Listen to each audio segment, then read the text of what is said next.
ಓಂ ಶಾಂತಿ. ತಾರೀಕು 6/1/2026 ಪ್ರಾತಃ ಮುರಳಿ. ಮಧುರ ಮಕ್ಕಳೇ, ಬ್ರಹ್ಮ ತಂದೆಯು ಶಿವ ತಂದೆಯ ರಥವಾಗಿದ್ದಾರೆ. ಇಬ್ಬರ ಪಾತ್ರವು ಒಟ್ಟಿಗೆ ನಡೆಯುತ್ತದೆ. ಇದರಲ್ಲಿ ಸ್ವಲ್ಪವೂ ಸಂಶಯ ಬರಬಾರದು. ಪ್ರಶ್ನೆ: ಮನುಷ್ಯರು ದುಃಖಗಳಿಂದ ಮುಕ್ತರಾಗಲು ಯಾವ ಯುಕ್ತಿಯನ್ನು ರಚಿಸುತ್ತಾರೆ? ಅದಕ್ಕೆ ಮಹಾಪಾಪವೆಂದು ಹೇಳಲಾಗುತ್ತದೆ. ಉತ್ತರ: ಮನುಷ್ಯರು ಯಾವಾಗ ದುಃಖಿಯಾಗುವರೋ ಆಗ ಸ್ವಯಂವನ್ನು ಸಮಾಪ್ತಿ ಮಾಡಿಕೊಳ್ಳಲು ಅನೇಕ ಉಪಾಯಗಳನ್ನು ರಚಿಸುತ್ತಾರೆ. ಜೀವಘಾತ ಮಾಡಿಕೊಳ್ಳಲು ಯೋಚಿಸುತ್ತಾರೆ. ಇದರಿಂದ ನಾವು ದುಃಖದಿಂದ ಮುಕ್ತರಾಗಿ ಬಿಡುತ್ತೇವೆಂದು ತಿಳಿಯುತ್ತಾರೆ. ಆದರೆ ಇದರಂತಹ ಮಹಾಪಾಪ ಮತ್ಯಾವುದೂ ಇಲ್ಲ. ಅವರು ಇನ್ನೂ ದುಃಖದಲ್ಲಿ ಸಿಕ್ಕಿಹಾಕಿಕೊಳ್ಳುತ್ತಾರೆ. ಇದು ಅಪಾರ ದುಃಖದ ಪ್ರಪಂಚವಾಗಿದೆ. ಓಂ ಶಾಂತಿ. ಮಕ್ಕಳೊಂದಿಗೆ ತಂದೆಯು ಕೇಳುತ್ತಾರೆ, ಅರ್ಥಾತ್ ಆತ್ಮನೊಂದಿಗೆ ಪರಮಾತ್ಮನು ಕೇಳುತ್ತಾರೆ. ಇದಂತೂ ನಿಮಗೆ ತಿಳಿದಿದೆ, ನಾವು ಪರಮಪಿತ ಪರಮಾತ್ಮನ ಸಮ್ಮುಖದಲ್ಲಿ ಕುಳಿತಿದ್ದೇವೆ. ಅವರಿಗೆ ತಮ್ಮ ರಥವಂತೂ ಇಲ್ಲ. ಇದಂತೂ ನಿಶ್ಚಯವಿದೆ ಅಲ್ಲವೇ? ಈ ಭ್ರುಕುಟಿಯ ಮಧ್ಯೆಯಲ್ಲಿ ತಂದೆಯ ನಿವಾಸ ಸ್ಥಾನವಾಗಿದೆ. ಸ್ವಯಂ ತಂದೆಯೇ ಹೇಳುತ್ತಾರೆ, ಇವರ ಭ್ರುಕುಟಿಯ ಮಧ್ಯದಲ್ಲಿ ಕುಳಿತುಕೊಳ್ಳುತ್ತೇನೆ. ಈ ಶರೀರವನ್ನು ಆಧಾರವಾಗಿ ತೆಗೆದುಕೊಳ್ಳುತ್ತೇನೆ. ಆತ್ಮವು ಭ್ರುಕುಟಿಯ ಮಧ್ಯದಲ್ಲಿದೆ ಅಂದಾಗ ತಂದೆಯು ಅಲ್ಲಿಯೇ ಕುಳಿತುಕೊಳ್ಳುತ್ತಾರೆ. ಬ್ರಹ್ಮನಿದ್ದರೆ ಶಿವ ತಂದೆಯೇ ಇರುತ್ತಾರೆ. ಬ್ರಹ್ಮರವರಿಲ್ಲವೆಂದರೆ ಶಿವ ತಂದೆಯು ಹೇಗೆ ಮಾತನಾಡುವರು? ಶಿವ ತಂದೆಯನ್ನು ಸದಾ ನೆನಪು ಮಾಡುತ್ತಾ ಬಂದಿರಿ. ಈಗ ನೀವು ಮಕ್ಕಳಿಗೆ ತಿಳಿದಿದೆ, ನಾವು ತಂದೆಯ ಬಳಿ ಇಲ್ಲಿ ಕುಳಿತಿದ್ದೇವೆ. ಶಿವ ತಂದೆಯು ಮೇಲಿದ್ದಾರೆ ಎಂದಲ್ಲ, ಅವರ ಪ್ರತಿಮೆಯನ್ನು ಇಲ್ಲಿ ಪೂಜಿಸಲಾಗುತ್ತದೆ. ಇವು ಬಹಳ ತಿಳಿದುಕೊಳ್ಳುವ ಮಾತುಗಳಾಗಿವೆ. ನಿಮಗೆ ಗೊತ್ತಿದೆ, ತಂದೆಯು ಜ್ಞಾನ ಸಾಗರನಾಗಿದ್ದಾರೆ. ಜ್ಞಾನವನ್ನು ಎಲ್ಲಿಂದ ತಿಳಿಸುತ್ತಾರೆ? ಮೇಲಿಂದ ತಿಳಿಸುವರೆ? ತಂದೆಯು ಕೆಳಗೆ ಬಂದಿದ್ದಾರೆ. ಬ್ರಹ್ಮರವರ ತನುವಿನಿಂದ ತಿಳಿಸುತ್ತಾರೆ. ನಾವು ಬ್ರಹ್ಮನನ್ನು ಒಪ್ಪುವುದಿಲ್ಲವೆಂದು ಕೆಲವರು ಹೇಳುತ್ತಾರೆ. ಆದರೆ ಶಿವ ತಂದೆಯು ಬ್ರಹ್ಮರವರ ತನುವಿನ ಮೂಲಕವೇ ಹೇಳುತ್ತಾರೆ, ನನ್ನನ್ನು ನೆನಪು ಮಾಡಿ ಎಂದು. ಇದು ತಿಳುವಳಿಕೆಯ ಮಾತಲ್ಲವೇ? ಆದರೆ ಮಾಯೆಯು ಬಹಳ ಶಕ್ತಿಶಾಲಿಯಾಗಿದೆ. ಒಮ್ಮೆಲೆ ಮುಖವನ್ನು ಹಿಂತಿರುಗಿಸಿ ಬಿಡುತ್ತದೆ. ಶಿವ ತಂದೆಯು ಈಗ ನಿಮ್ಮ ತಲೆಯನ್ನು ಮುಂದಕ್ಕೆ ತಿರುಗಿಸಿದ್ದಾರೆ. ಸಮ್ಮುಖದಲ್ಲಿ ಕುಳಿತಿದ್ದೀರಿ. ಆದರೂ ಸಹ ಈ ಬ್ರಹ್ಮರವರಂತೂ ಏನೂ ಇಲ್ಲ ಎಂದು ಯಾರು ತಿಳಿದುಕೊಳ್ಳುವರೋ ಅವರ ಗತಿಯೇನಾಗುವುದು? ಅಂತಹವರು ದುರ್ಗತಿಯನ್ನು ಹೊಂದುತ್ತಾರೆ. ಅವರಲ್ಲಿ ಸ್ವಲ್ಪವೂ ಜ್ಞಾನವಿಲ್ಲ. ಓ ಗಾಡ್ ಫಾದರ್ ಎಂದು ಮನುಷ್ಯರು ಕರೆಯುತ್ತಾರೆ ಅಂದ ಮೇಲೆ ಆ ಗಾಡ್ ಫಾದರ್ ಹೇಳಿಸಿಕೊಳ್ಳುತ್ತಾರೆಯೇ? ಮುಕ್ತಿದಾತನೇ ಬನ್ನಿ ಎಂದು ಅವರಿಗೆ ಹೇಳುತ್ತಾರೆ ಅಂದ ಮೇಲೆ ಅವರು ಅಲ್ಲೇ ಕುಳಿತು ಮುಕ್ತಿಗೊಳಿಸುತ್ತಾರೆಯೇ? ಕಲ್ಪಕಲ್ಪವು ಪುರುಷೋತ್ತಮ ಸಂಗಮ ಯುಗದಲ್ಲಿಯೇ ತಂದೆಯು ಬರುತ್ತಾರೆ ಅಂದಾಗ ಅವರು ಯಾರಲ್ಲಿ ಬರುವರು? ಅವರನ್ನು ಒಂದು ವೇಳೆ ಹಾರಿಸಿಬಿಟ್ಟರೆ ಅಂತಹವರಿಗೆ ಏನು ಹೇಳುವುದು? ನಂಬರ್ 1 ತಮೋಪ್ರಧಾನರು. ನಿಶ್ಚಯವಿದ್ದರೂ ಸಹ ಮಾಯೆಯು ಒಮ್ಮೆಲೆ ಮುಖವನ್ನು ತಿರುಗಿಸಿ ಬಿಡುತ್ತದೆ. ಅದರಲ್ಲಿ ಎಷ್ಟು ಬಲವಿದೆ ಎಂದರೆ ಒಮ್ಮೆಲೆ ಕನಿಷ್ಠರನ್ನಾಗಿ ಮಾಡಿಬಿಡುತ್ತದೆ. ಇಂತಹವರು ಕೆಲವರು ಸೇವಾ ಕೇಂದ್ರಗಳಿಗೆ ಬರುತ್ತಾರೆ. ಆದ್ದರಿಂದ ತಂದೆಯು ತಿಳಿಸುತ್ತಾರೆ, ಎಚ್ಚರಿಕೆಯಿಂದ ಇರಿ. ಬಲೆ ಯಾರಿಗಾದರೂ ಕೇಳಿರುವ ಮಾತನ್ನು ತಿಳಿಸಲೂಬಹುದು. ಆದರೆ ಅವರು ಹೇಗೆ ಪಂಡಿತರಂತೆ ಆಗಿಬಿಡುತ್ತಾರೆ. ಹೇಗೆ ತಂದೆಯು ಪಂಡಿತನ ಕಥೆಯನ್ನು ತಿಳಿಸುತ್ತಾರಲ್ಲವೇ? ರಾಮ ಎಂದು ಹೇಳಿದರೆ ಸಾಗರವನ್ನು ಪಾರಾಗಿ ಬಿಡುತ್ತೀರಿ ಎಂದು ಪಂಡಿತನು ಹೇಳಿದರೂ ಇದು ಸಹ ಒಂದು ಕತೆ ಮಾಡಲ್ಪಟ್ಟಿದೆ. ಈ ಸಮಯದಲ್ಲಿ ನೀವು ತಂದೆಯ ನೆನಪಿನಿಂದ ವಿಷಯ ಸಾಗರದಿಂದ ಕ್ಷೀರ ಸಾಗರದ ಎಡೆಗೆ ಹೋಗುತ್ತೀರಲ್ಲವೇ? ಅವರು ಭಕ್ತಿ ಮಾರ್ಗದಲ್ಲಿ ಅನೇಕ ಕತೆಗಳನ್ನು ಬರೆದಿಟ್ಟಿದ್ದಾರೆ. ಈ ರೀತಿಯ ಮಾತುಗಳಂತೂ ಇಲ್ಲ. ಕೇವಲ ಇದೊಂದೇ ಕಥೆಯು ಬರೆಯಲ್ಪಟ್ಟಿದೆ. ಪಂಡಿತನು ಬೇರೆಯವರಿಗೆ ಹೇಳುತ್ತಿದ್ದನು, ತಾನು ಮಾತ್ರ ಸಿಕ್ಕಿ ಹಾಕಿಕೊಂಡನು. ಹಾಗೆಯೇ ಒಂದು ವೇಳೆ ತಾನು ವಿಕಾರದಲ್ಲಿ ಹೋಗುತ್ತಾ ಇರುವುದು ಮತ್ತು ಅನ್ಯರಿಗೆ ನಿರ್ವಿಕಾರಿಗಳಾಗಿ ಎಂದು ಹೇಳಿದರೆ ಅದರ ಪ್ರಭಾವ ಬೀರುವುದೇ? ಇಂತಹ ಬ್ರಹ್ಮಕುಮಾರ ಕುಮಾರಿಯರು ಇದ್ದಾರೆ. ತಮಗೆ ನಿಶ್ಚಯವಿಲ್ಲ, ಅನ್ಯರಿಗೆ ತಿಳಿಸುತ್ತಿರುತ್ತಾರೆ. ಆದ್ದರಿಂದ ಕೆಲವೊಂದೆಡೆ ಹೇಳುವವರಿಗಿಂತ ಕೇಳುವವರು ಮುಂದೆ ಹೊರಟು ಹೋಗುತ್ತಾರೆ. ಯಾರು ಅನೇಕರ ಸೇವೆ ಮಾಡುತ್ತಾರೋ ಅವರು ಖಂಡಿತ ಪ್ರಿಯರೆನಿಸುತ್ತಾರಲ್ಲವೇ? ಸುಳ್ಳು ಪಂಡಿತರಾಗಿ ಬಿಟ್ಟರೆ ಅವರನ್ನು ಯಾರು ಪ್ರೀತಿ ಮಾಡುತ್ತಾರೆ? ಮತ್ತೆ ಯಾರು ಪ್ರತ್ಯಕ್ಷದಲ್ಲಿ ನೆನಪು ಮಾಡುವರು? ಅವರ ಕಡೆ ಪ್ರೀತಿ ಇರುವುದು. ಒಳ್ಳೊಳ್ಳೆಯ ಮಹಾರಥಿಗಳನ್ನು ಸಹ ಮಾಯೆಯು ನುಂಗಿಬಿಡುತ್ತದೆ. ಅನೇಕರು ಹೀಗೆ ಹೊರಟು ಹೋದರು. ತಂದೆಯು ತಿಳಿಸುತ್ತಾರೆ, ಇನ್ನೂ ಕರ್ಮಾತೀತ ಸ್ಥಿತಿ ಆಗಿಲ್ಲ. ಒಂದು ಕಡೆ ಯುದ್ಧವಾಗುವುದು, ಇನ್ನೊಂದು ಕಡೆ ಕರ್ಮಾತೀತ ಸ್ಥಿತಿಯಾಗುವುದು. ಪೂರ್ಣ ಸಂಬಂಧವಿದೆ. ಮತ್ತೆ ಯುದ್ಧವು ಮುಕ್ತಾಯವಾಗಿ ಬಿಟ್ಟರೆ ನೀವು ಇಲ್ಲಿಂದ ವರ್ಗಾವಣೆಯಾಗುತ್ತೀರಿ. ಮೊದಲು ರುದ್ರಮಾಲೆಯಾಗುತ್ತದೆ. ಈ ಮಾತುಗಳು ಮತ್ಯಾರೂ ತಿಳಿದುಕೊಂಡಿಲ್ಲ. ನಿಮಗೆ ತಿಳಿದಿದೆ, ವಿನಾಶವು ಸನ್ಮುಖದಲ್ಲಿ ನಿಂತಿದೆ. ಈಗ ನೀವು ಇನ್ನೂ ಕಡಿಮೆ ಅಂದಾಜಿನಲ್ಲಿದ್ದೀರಿ. ಅವರು ಮೆಜಾರಿಟಿಯಲ್ಲಿದ್ದಾರೆ. ಅಂದಾಗ ನಿಮ್ಮ ಮಾತನ್ನು ಯಾರು ಪಾಲಿಸುವರು? ಯಾವಾಗ ನಿಮ್ಮದು ವೃದ್ಧಿಯಾಗುವುದೋ ಆಗ ನಿಮ್ಮ ಯೋಗ ಬಲದಿಂದ ಅನೇಕರು ಆಕರ್ಷಿತರಾಗಿ ಬರುತ್ತಾರೆ. ಎಷ್ಟು ನಿಮ್ಮಿಂದ ತುಕ್ಕು ಬಿಡುತ್ತಾ ಹೋಗುವುದೋ ಅಷ್ಟು ಬಲ ತುಂಬುತ್ತಾ ಹೋಗುವುದು. ತಂದೆಯ ಎಲ್ಲರ ಒಳಹೊಕ್ಕು ನೋಡುತ್ತಾರೆಂದಲ್ಲ, ಇಲ್ಲಿ ಬಂದು ಎಲ್ಲರನ್ನೂ ನೋಡುತ್ತಾರೆ. ಎಲ್ಲರ ಸ್ಥಿತಿಗಳನ್ನು ನೋಡಿದಾಗ ತಂದೆಗೆ ಅರ್ಥವಾಗುತ್ತದೆ. ತಂದೆಯು ಮಕ್ಕಳ ಸ್ಥಿತಿಯ ಬಗ್ಗೆ ಅರಿತುಕೊಳ್ಳುವುದಿಲ್ಲವೇ? ಎಲ್ಲವೂ ಅರ್ಥವಾಗುತ್ತದೆ. ಇದರಲ್ಲಿ ಅಂತರ್ಯಾಮಿಯ ಯಾವುದೇ ಮಾತಿಲ್ಲ. ಈಗಿನ್ನೂ ಕರ್ಮಾತೀತ ಸ್ಥಿತಿಯಾಗಿಲ್ಲ. ಆಸುರಿ ಮಾತುಕತೆ, ಚಲನೆ ಇತ್ಯಾದಿಗಳೆಲ್ಲವೂ ಪ್ರಸಿದ್ಧವಾಗಿ ಬಿಡುತ್ತದೆ. ನೀವಂತೂ ತಮ್ಮದನ್ನು ದೈವಿ ನಡತೆಯನ್ನಾಗಿ ಮಾಡಿಕೊಳ್ಳಬೇಕಾಗಿದೆ. ದೇವತೆಗಳು ಸರ್ವಗುಣ ಸಂಪನ್ನ ಅಲ್ಲವೇ? ನೀವೀಗ ಅವರಂತೆ ಆಗಬೇಕು. ಈ ಅಸುರರೆಲ್ಲಿ? ಆ ದೇವತೆಗಳೆಲ್ಲಿ? ಆದರೆ ಮಾಯೆಯು ಯಾರನ್ನೂ ಬಿಡುವುದಿಲ್ಲ. ಮುಟ್ಟಿದರೆ ಮುನಿಯಾಗಿ ಮಾಡಿಬಿಡುತ್ತದೆ, ಒಮ್ಮೆಲೆ ಸಾಯಿಸಿಬಿಡುತ್ತದೆ. ಇದು 5ನೇ ಮಹಡಿ ಅಲ್ಲವೇ? ದೇಹಾಭಿಮಾನವು ಬಂದಾಗಲೇ ಒಮ್ಮೆಲೆ ಮೇಲಿನಿಂದ ಕೆಳಗೆ ಬೀಳುತ್ತಾರೆ. ಬಿದ್ದರೆ ಸತ್ತರೆಂದರ್ಥ. ಇತ್ತೀಚೆಗೆ ತಮ್ಮನ್ನು ತಾವು ಹತ್ಯೆ ಮಾಡಿಕೊಳ್ಳಲು ಎಂತೆಂತಹ ಉಪಾಯಗಳನ್ನು ರಚಿಸುತ್ತಾರೆ. 21ನೇ ಅಂತಸ್ತಿನಿಂದ ಬೀಳುತ್ತಾರೆ.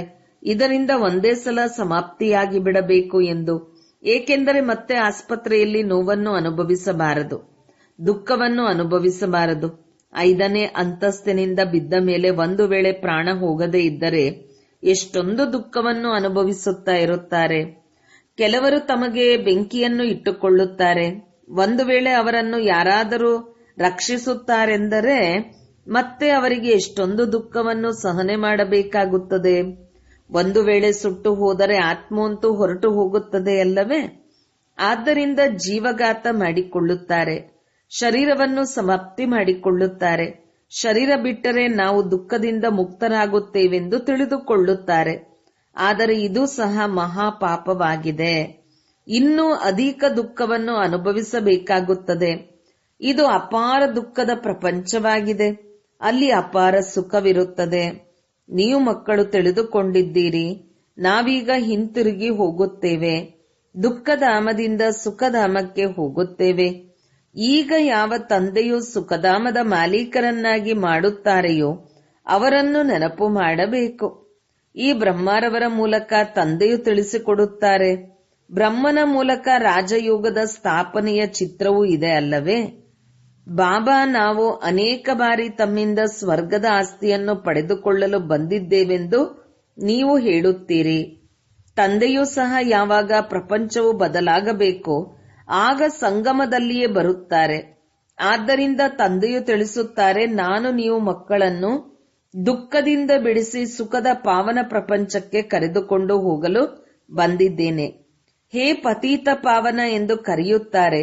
ಆದರೆ ಈ ಚೀಚಿ ಪ್ರಪಂಚದಿಂದ ಮನೆಗೆ ಕರೆದುಕೊಂಡು ಹೋಗಿ ಎಂದು ನಾವು ಮಹಾಕಾಲನನ್ನು ಕರೆಯುತ್ತಿದ್ದೇವೆಂಬುದು ತಿಳಿದುಕೊಂಡಿಲ್ಲ. ಅವಶ್ಯಕವಾಗಿ ತಂದೆಯು ಬರುವರು, ನಾವು ಸಾಯುತ್ತೇವೆ. ಆಗ ಶಾಂತಿ ಸ್ಥಾಪನೆಯಾಗುತ್ತದೆ ಅಲ್ಲವೇ? ಶಾಂತಿ ಬೇಕು, ಶಾಂತಿ ಬೇಕು ಎಂದು ಹೇಳುತ್ತಿರುತ್ತಾರೆ. ಶಾಂತಿಯಂತೂ ಪರಮಧಾಮದಲ್ಲಿರುತ್ತದೆ. ಆದರೆ ಈ ಪ್ರಪಂಚದಲ್ಲಿ ಎಷ್ಟೊಂದು ಮನುಷ್ಯರಿದ್ದಾರೆ ಅಂದ ಮೇಲೆ ಶಾಂತಿಯು ಹೇಗೆ ಸ್ಥಾಪನೆಯಾಗುವುದು? ಸತ್ಯಯುಗದಲ್ಲಿ ಸುಖ ಶಾಂತಿ ಇತ್ತು. ಈಗ ಕಲಿಯುಗದಲ್ಲಿ ಅನೇಕ ಧರ್ಮಗಳಿವೆ. ಯಾವಾಗ ಅನೇಕ ಧರ್ಮಗಳು ಸಮಾಪ್ತಿಯಾಗುವುದೋ ಆಗ ಒಂದು ಧರ್ಮದ ಸ್ಥಾಪನೆಯಾಗುವುದು. ಮತ್ತು ಸುಖ ಶಾಂತಿಯಿಂದ ಇರುತ್ತೀರಲ್ಲವೇ? ಹಾಹಾಕಾರದ ನಂತರವೇ ಮತ್ತೆ ಜೈ ಜೈಕಾರವಾಗುವುದು. ಮುಂದೆ ಹೋದಂತೆ ನೋಡುವಿರಿ, ಮೃತ್ಯುವಿನ ಸಂತೆ ಎಷ್ಟು ಜೋರಾಗಿರುತ್ತದೆ. ವಿನಾಶವು ಖಂಡಿತ ಆಗುವುದು. ತಂದೆಯೇ ಬಂದು ಒಂದು ಧರ್ಮದ ಸ್ಥಾಪನೆ ಮಾಡಿಸುತ್ತಾರೆ, ರಾಜಯೋಗವನ್ನು ಕಲಿಸುತ್ತಾರೆ. ಉಳಿದ ಅನೇಕ ಧರ್ಮಗಳು ಸಮಾಪ್ತಿಯಾಗುತ್ತದೆ. ಗೀತೆಯಲ್ಲಿ ಏನನ್ನೂ ತೋರಿಸಿಲ್ಲ. ಪಂಚ ಪಾಂಡವರು ಮತ್ತು ನಾಯಿಯನ್ನು ಹಿಮಾಲಯದಲ್ಲಿ ಕರಗಿ ಹೋಯಿತು ಎಂದು. ಮತ್ತೆ ಫಲಿತಾಂಶವೇನು? ಪ್ರಳಯವನ್ನು ತೋರಿಸಿಬಿಟ್ಟಿದ್ದಾರೆ. ಬಲೆ ಜಲಮಯವಾಗುತ್ತದೆ, ಆದರೆ ಇಡೀ ಪ್ರಪಂಚವು ಜಲಮಯವಾಗಲು ಸಾಧ್ಯವಿಲ್ಲ. ಭಾರತವು ಅವಿನಾಶಿ ಪವಿತ್ರವಾದ ಖಂಡವಾಗಿದೆ. ಅದರಲ್ಲಿಯೂ ಆಬೂ ಪರ್ವತ ಎಲ್ಲದಕ್ಕಿಂತ ಪವಿತ್ರ ತೀರ್ಥಸ್ಥಾನವಾಗಿದೆ. ಎಲ್ಲಿ ತಂದೆಯು ಬಂದು ಮಕ್ಕಳ ಮೂಲಕ ಸರ್ವರ ಸದ್ಗತಿ ಮಾಡುತ್ತಾರೆ. ದಿಲ್ವಾಡ ಮಂದಿರದಲ್ಲಿ ಎಷ್ಟು ಒಳ್ಳೆಯ ನೆನಪಾರ್ಥವಿದೆ, ಎಷ್ಟು ಅರ್ಥಸಹಿತವಾಗಿದೆ. ಆದರೆ ಯಾರು ಅದನ್ನು ಕಟ್ಟಿಸಿದ್ದಾರೆಯೋ ಅವರು ತಿಳಿದುಕೊಂಡಿಲ್ಲ. ಆದರೂ ಸಹ ಅವರು ಒಳ್ಳೆಯ ಬುದ್ಧಿವಂತರಾಗಿರಬೇಕಲ್ಲವೇ? ದ್ವಾಪರದಲ್ಲಿ ಅವಶ್ಯಕವಾಗಿ ಒಳ್ಳೆಯ ಬುದ್ಧಿವಂತರಿದ್ದಾರೆ. ದ್ವಾಪರದಲ್ಲಾದರೂ ತಮೋ ಬುದ್ಧಿಯವರಿರುತ್ತಾರೆ, ಆದರೆ ಕಲಿಯುಗದಲ್ಲಿ ತಮೋ ಪ್ರಧಾನರಾಗಿದ್ದಾರೆ. ಎಲ್ಲ ಮಂದಿರಗಳಿಗಿಂತಲೂ ಇದು ಶ್ರೇಷ್ಠವಾಗಿದೆ. ಎಲ್ಲಿ ನೀವು ಕುಳಿತಿದ್ದೀರಿ, ನಿಮಗೆ ತಿಳಿದಿದೆ. ನಾವು ಚೈತನ್ಯವಾಗಿ ಕುಳಿತಿದ್ದೇವೆ. ಅದು ಜಡ ಮಂದಿರವಾಗಿದೆ. ನಮ್ಮದೇ ನೆನಪಾರ್ಥ ಮಂದಿರವಾಗಿದೆ. ಆದರೆ ನಾವು ಚೈತನ್ಯ ದಿಲ್ವಾಡ ಮಂದಿರವೆಂದು ಬರೆಯಲು ಸಾಧ್ಯವಿಲ್ಲ. ಏಕೆಂದರೆ ಜೈನರು ಇವರು ಯಾರು ಹೀಗೆ ಹೇಳುತ್ತಾರೆ ಎಂದು ಕೇಳುತ್ತಾರೆ. ನೀವೀಗ ನೋಡುತ್ತಾ ಇರುತ್ತೀರಿ, ವಿನಾಶದಲ್ಲಿ ಹೋಲ್ಸೇಲ್ ಮೃತ್ಯುವಾಗುವುದು, ಹೋಲ್ಸೇಲ್ ಮಹಾಭಾರಿ ಯುದ್ಧವಾಗುವುದು. ಎಲ್ಲರೂ ಸಮಾಪ್ತಿಯಾಗುತ್ತಾರೆ. ಬಾಕಿ ಒಂದು ಖಂಡವೇ ಇರುವುದು. ಭಾರತವು ಬಹಳ ಚಿಕ್ಕದಾಗಿರುವುದು. ಉಳಿದೆಲ್ಲವೂ ಸಮಾಪ್ತಿಯಾಗಿ ಬಿಡುತ್ತದೆ. ಸ್ವರ್ಗವು ಎಷ್ಟು ಚಿಕ್ಕದಾಗಿರುವುದು. ಈಗ ನಿಮ್ಮ ಬುದ್ಧಿಯಲ್ಲಿ ಈ ಜ್ಞಾನವಿದೆ. ಯಾರಿಗಾದರೂ ತಿಳಿಸುವುದರಲ್ಲಿ ಸಮಯ ಹಿಡಿಸುವುದಿಲ್ಲ. ಇದು ಪುರುಷೋತ್ತಮ ಸಂಗಮ ಯುಗವಾಗಿದೆ. ಇಲ್ಲಿ ಎಷ್ಟೊಂದು ಮಂದಿ ಮನುಷ್ಯರಿದ್ದಾರೆ ಮತ್ತು ಸತ್ಯಯುಗದಲ್ಲಿ ಎಷ್ಟೊಂದು ಕಡಿಮೆ ಜನಸಂಖ್ಯೆ ಇರುತ್ತದೆ. ಇವರೆಲ್ಲರೂ ಸಮಾಪ್ತಿಯಾಗುತ್ತಾರೆ. ಮತ್ತೆ ಮೊದಲಿನಿಂದ ವಿಶ್ವದ ಇತಿಹಾಸ ಭೂಗೋಳವು ಪುನರಾವರ್ತನೆಯಾಗುತ್ತದೆ. ಅವಶ್ಯಕವಾಗಿ ಸ್ವರ್ಗದಿಂದ ಪುನರಾವರ್ತನೆ ಮಾಡುತ್ತೀರಿ. ನೀವು ಕೊನೆಯಲ್ಲಿ ಬರುವುದಿಲ್ಲ. ಈ ಡ್ರಾಮಾದ ಚಕ್ರವು ಅನಾದಿಯಾಗಿದೆ, ಸುತ್ತುತ್ತಾ ಇರುತ್ತದೆ. ಇತ್ತ ಕಡೆ ಕಲಿಯುಗ, ಅತ್ತ ಕಡೆ ಸತ್ಯಯುಗ. ನಾವು ಸಂಗಮ ಯುಗದಲ್ಲಿದ್ದೀವಿ. ತಂದೆಯು ಬರುತ್ತಾರೆ ಅಂದ ಮೇಲೆ ರಥವು ಅವಶ್ಯಕವಾಗಿ ಬೇಕಲ್ಲವೇ? ಈಗ ತಂದೆಯು ತಿಳಿಸುತ್ತಾರೆ, ನೀವು ಮನೆಗೆ ಹೋಗುವಿರಿ. ನೀವೇ ಲಕ್ಷ್ಮೀನಾರಾಯಣರಾಗಬೇಕು. ಆದ್ದರಿಂದ ದೈವಿ ಗುಣಗಳನ್ನು ಧಾರಣೆ ಮಾಡಬೇಕು. ಮಾಯೆಯು ಹೀಗಿದೆ, ಒಮ್ಮೆಲೆ ಬೀಳಿಸಿಬಿಡುತ್ತದೆ. ಆಗ ಬಾಬಾ ನಾವು ಮುಖ ಕಪ್ಪು ಮಾಡಿಕೊಂಡೆವು ಎಂದು ಬರೆಯುತ್ತಾರೆ. ರಾಮರಾಜ್ಯ ಮತ್ತು ರಾವಣ ರಾಜ್ಯವೆಂಬುದು ಯಾವುದಕ್ಕೆ ಹೇಳಲಾಗುತ್ತದೆ ಎಂಬುದನ್ನು ನೀವು ಮಕ್ಕಳಿಗೆ ತಿಳಿಸಲಾಗಿದೆ. ಪತೀತರಿಂದ ಪಾವನರು ಮತ್ತೆ ಪಾವನರಿಂದ ಪತೀತರು ಹೇಗಾಗುತ್ತೀರಿ? ಈ ಆಟದ ರಹಸ್ಯವನ್ನು ತಂದೆಯೇ ಕುಳಿತು ತಿಳಿಸುತ್ತಾರೆ. ತಂದೆಯು ಜ್ಞಾನಪೂರ್ಣ ಬೀಜರೂಪನಾಗಿದ್ದಾರೆ, ಚೈತನ್ಯವಾಗಿದ್ದಾರೆ. ಅವರೇ ಬಂದು ತಿಳಿಸಿಕೊಡುತ್ತಾರೆ. ತಂದೆಯೇ ಹೇಳುತ್ತಾರೆ, ಇಡೀ ಕಲ್ಪವೃಕ್ಷದ ರಹಸ್ಯವನ್ನು ತಿಳಿದುಕೊಂಡಿರಾ? ಇದರಲ್ಲಿ ಏನಾಗುತ್ತದೆ? ನೀವು ಇದರಲ್ಲಿ ಎಷ್ಟು ಪಾತ್ರಗಳನ್ನು ಅಭಿನಯಿಸಿದಿರಿ? ಅರ್ಧಕಲ್ಪ ದೈವಿ ಸ್ವರಾಜ್ಯ, ಅರ್ಧಕಲ್ಪ ಆಸುರಿ ರಾಜ್ಯ.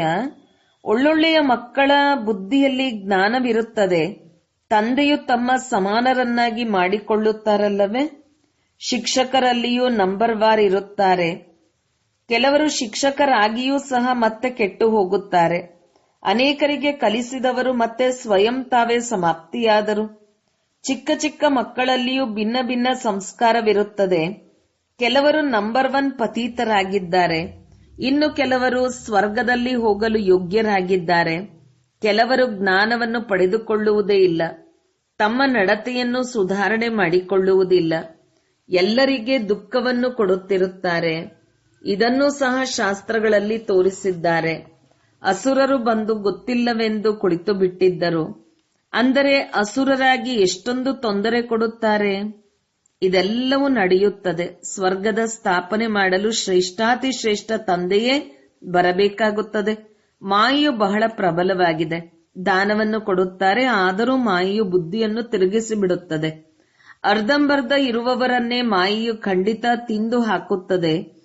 ಆದ್ದರಿಂದಲೇ ಮಾಯೆಯನ್ನು ಶಕ್ತಿಶಾಲಿ ಎಂದು ಹೇಳುತ್ತಾರೆ. ಅರ್ಧಕಲ್ಪ ಮಾಯೆಯು ರಾಜ್ಯ ಮಾಡುತ್ತದೆ ಅಂದ ಮೇಲೆ ಅವಶ್ಯಕವಾಗಿ ಅಷ್ಟು ಶಕ್ತಿಶಾಲಿಯಾಗಿರಬೇಕಲ್ಲವೇ? ಮಾಯೆಯಿಂದ ಸೋಲುವವರ ಗತಿ ಏನಾಗಿ ಬಿಡುತ್ತದೆ? ಒಳ್ಳೆಯದು, ಮಧುರ, ಅತಿ ಮಧುರ ಆಗಲಿ ಹೋಗಿ ಮರಳಿ ಸಿಕ್ಕಿರುವ ಮಕ್ಕಳ ಪ್ರತಿ ಮಾತಪಿತಾ ಬಾಪ್ದಾದರವರ ನೆನಪು, ಪ್ರೀತಿ ಹಾಗೂ ಸುಪ್ರಭಾತ. ಆತ್ಮೀಯ ಮಕ್ಕಳಿಗೆ ಆತ್ಮೀಯ ತಂದೆಯ ನಮಸ್ತೆ. ಧಾರಣೆಗಾಗಿ ಮುಖ್ಯ ಸಾರ. 1. ಎಂದೂ ಸಹ ಮುಟ್ಟಿದರೆ ಮುನಿಯಾಗಬಾರದು. ದೈವಿ ಗುಣಗಳನ್ನು ಧಾರಣೆ ಮಾಡಿ ತಮ್ಮ ನಡತೆಯನ್ನು ಸುಧಾರಣೆ ಮಾಡಿಕೊಳ್ಳಬೇಕು. 2. ತಂದೆಯ ಪ್ರೀತಿಯನ್ನು ಪಡೆಯಲು ಸೇವೆ ಮಾಡಬೇಕು. ಆದರೆ ಏನನ್ನು ಅನ್ಯರಿಗೆ ತಿಳಿಸುತ್ತೀರೋ ಅದನ್ನು ಸ್ವಯಂ ಧಾರಣೆ ಮಾಡಿಕೊಳ್ಳಬೇಕು. ಕರ್ಮಾತೀತ ಸ್ಥಿತಿಯಲ್ಲಿ ಹೋಗುವ ಸಂಪೂರ್ಣ ಪುರುಷಾರ್ಥ ಮಾಡಬೇಕು. ವರದಾನ: ಸಾಕಾರ ರೂಪದಲ್ಲಿ ಬಾಬ್ದಾದರವರ ಸನ್ಮುಖದ ಅನುಭವ ಮಾಡುವಂತಹ ಕಂಬೈನ್ಡ್ ರೂಪಧಾರಿ ಭವ. ಹೇಗೆ ಶಿವಶಕ್ತಿ ಕಂಬೈನ್ಡ್ ಆಗಿದೆ, ಹಾಗೆಯೇ ಪಾಂಡವ ಪತಿ ಮತ್ತು ಪಾಂಡವ ಕಂಬೈನ್ಡ್ ಆಗಿದ್ದಾರೆ. ಯಾರು ಹೀಗೆ ಕಂಬೈನ್ಡ್ ರೂಪದಲ್ಲಿ ಇರುತ್ತಾರೆಯೋ ಅವರ ಮುಂದೆ ಬಾಬ್ದಾದರವರು ಸಾಕಾರದಲ್ಲಿ ಸರ್ವ ಸಂಬಂಧಗಳಿಂದ ಸಮ್ಮುಖದಲ್ಲಿ ಇರುತ್ತಾರೆ. ಈಗ ದಿನ ಕಳೆದಂತೆ ಇನ್ನಷ್ಟು ಅನುಭವ ಮಾಡಿರಿ. ಬಾಬ್ದಾದರವರು ತನ್ನ ಮುಂದೆಯೇ ಬಂದರು, ಕೈಯನ್ನಿಡಿದರು. ಬುದ್ಧಿವಂತಿಕೆಯಿಂದಲ್ಲ, ಕಣ್ಣುಗಳಿಂದ ನೋಡಿದೆವು ಎಂಬ ಅನುಭವವಾಗುವುದು. ಆದರೆ ಇದಕ್ಕಾಗಿ ಕೇವಲ ಒಬ್ಬ ತಂದೆಯ ಹೊರತು ಮತ್ಯಾರೂ ಇಲ್ಲ ಎಂಬ ಪಾಠವು ಪರಿಪಕ್ವವಾಗಿರಲಿ. ಅನಂತರ ಹೇಗೆ ನೆರಳು ಸುತ್ತಾಡುತ್ತಾ ಇರುತ್ತದೆಯೋ ಹಾಗೆಯೇ ಬಾಬ್ದಾದರವರ ಕಣ್ಣುಗಳಿಂದ ದೂರವಾಗಲು ಸಾಧ್ಯವಿಲ್ಲ. ಸದಾ ಸನ್ಮುಖದಲ್ಲಿ ಅನುಭೂತಿ ಆಗುತ್ತದೆ. ಸ್ಲೋಗನ್: ಮಾಯಾಜೀತ್ ಪ್ರಕೃತಿಜೀತರಾಗುವ ಶ್ರೇಷ್ಠ ಆತ್ಮರೇ ಸ್ವಕಲ್ಯಾಣಿ ಅಥವಾ ವಿಶ್ವ ಕಲ್ಯಾಣಿ ಆಗಿದ್ದಾರೆ. ಅವ್ಯಕ್ತ ಸೂಚನೆ: ಈ ಅವ್ಯಕ್ತ ಮಾಸದಲ್ಲಿ ಬಂಧನ ಮುಕ್ತರಾಗಿ ಜೀವನ ಮುಕ್ತ ಸ್ಥಿತಿಯ ಅನುಭವ ಮಾಡಿರಿ. ನೀವು ಈಗ ಜೀವನ್ಮುಕ್ತರಾದಾಗ ನಿಮ್ಮ ಜೀವನ್ಮುಕ್ತ ಸ್ಥಿತಿಯ ಪ್ರಭಾವ ಜೀವನ ಬಂಧನದಲ್ಲಿರುವ ಆತ್ಮಗಳ ಮೇಲೆ ಅಂತ್ಯಗೊಳಿಸುತ್ತದೆ. ಆದರೂ ಜೀವನ್ಮುಕ್ತರಾಗಿರು. ಆ ದಿನ ಯಾವಾಗ ಬರುವುದೋ? ಯಾವುದೂ ಬಂಧನವಿಲ್ಲ. ಎಲ್ಲ ಬಂಧನಗಳಲ್ಲಿ ಮೊದಲ ಮತ್ತು ಮುಖ್ಯ ಬಂಧನ ಮೊದಲನೆಯದು ದೇಹಾಭಿಮಾನದ ಬಂಧನ. ಅದರಿಂದ ಮುಕ್ತರಾಗಿರಿ. ದೇಹಾಭಿಮಾನವೇ ಇಲ್ಲದಿದ್ದರೆ ಉಳಿದ ಎಲ್ಲಾ ಬಂಧನಗಳು ಸ್ವತಃ ಅಂತ್ಯವಾಗಿ ಬಿಡುತ್ತದೆ. ಓಂ ಶಾಂತಿ.